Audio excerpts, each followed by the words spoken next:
Greetings, brethren. I'm going to start doing a video series where I read great passages from the Course, from Course in Miracles. I'm going to start today with one from this book. I'm actually going to probably do a bunch of them from this book that I published. It's called Simply A Course in Miracles. It's on Amazon if you're interested.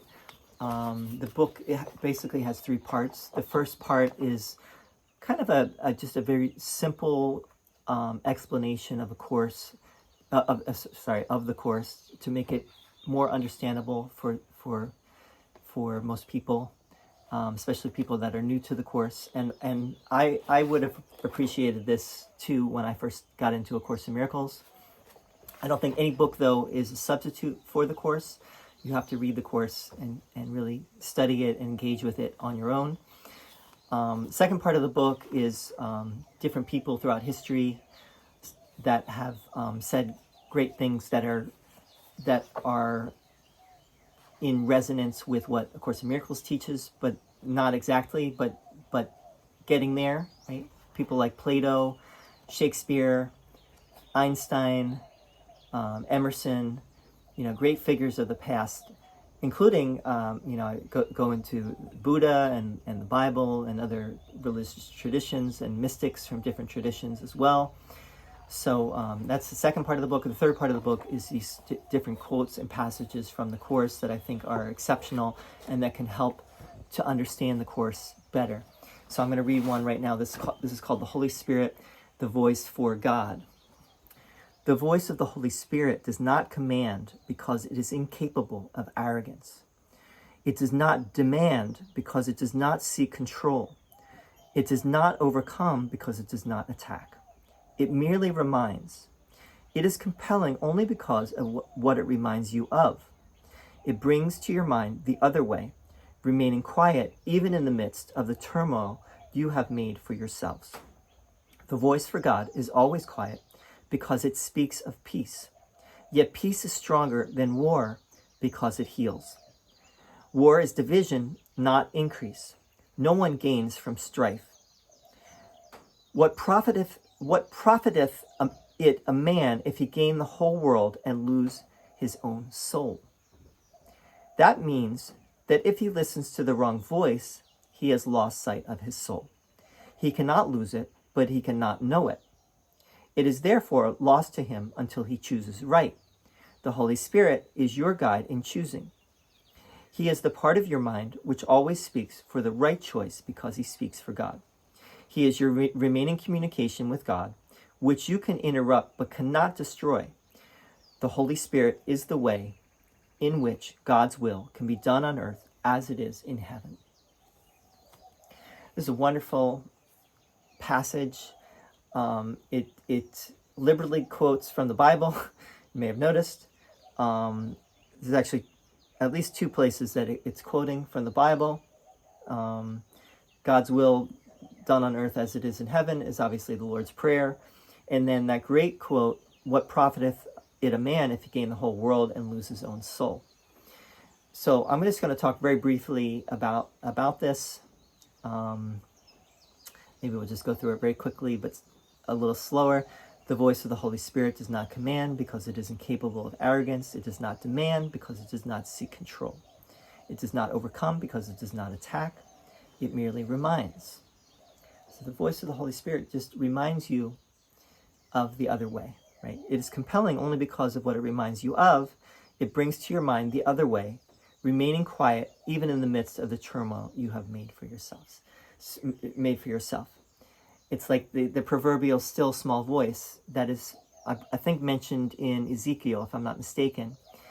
The still small voice, right? That's the Holy Spirit, is the voice of your heart. It's like your heart song. It's calling you forever. It's been calling you forever to come home, reminding you of what you really are. You are that loving self. You are your loving self. You are not anything other than that loving self. And so you do not want to identify with things that are not that loving self. And the Course is helping us to, it's giving us the words, and really the Course is a manifestation of the Holy Spirit. It's bringing us into the thought system of the Holy Spirit, so that we can more and more live by that. And by living by it, we experience peace, we re-experience joy, we re-experience the love, ultimately, that is our true nature. The voice for God is always quiet because it speaks of peace. Yet peace is stronger than war because it heals. War is division, not increase. No one gains from strife. This is really talking more, not external wars, but more of inner peace. There's a war within ourselves, the enemy within ourselves.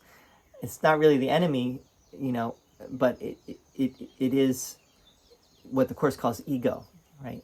It's not evil, it's ego. Ego is that part of ourselves which is there to try to keep, that is the ego's thought.